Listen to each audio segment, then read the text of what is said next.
At yun na nga guys, after natin mag-rides is kumain kami dito sa Putuhan ni Aling Masing.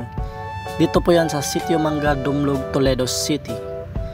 Syempre hindi wala tayong kain guys kasi nakakapagod din mag-ride. So pagpasok no, dyan yung counter, dyan na din kayo mag-order at dyan na din kukunin yung mga order nyo.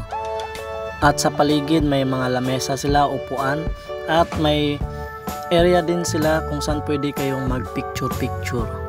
So ito yung mga tropa natin, 3 lang kami. Ayan. At ito na po yung order natin, 3 puto at 1 sikwate.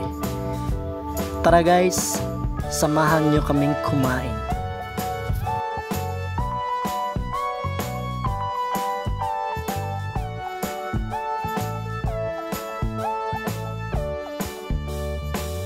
Bukod pala sa sikwate at puto guys, meron din silang iba't ibang pagkain na ino-offer at iba't ibang drinks. So mag-inquire na lang kayo sa cashier at bibigyan nila kayo ng magandang serbisyo. At yun na nga guys, kumain na tayo ng puto at minom ng sikwate.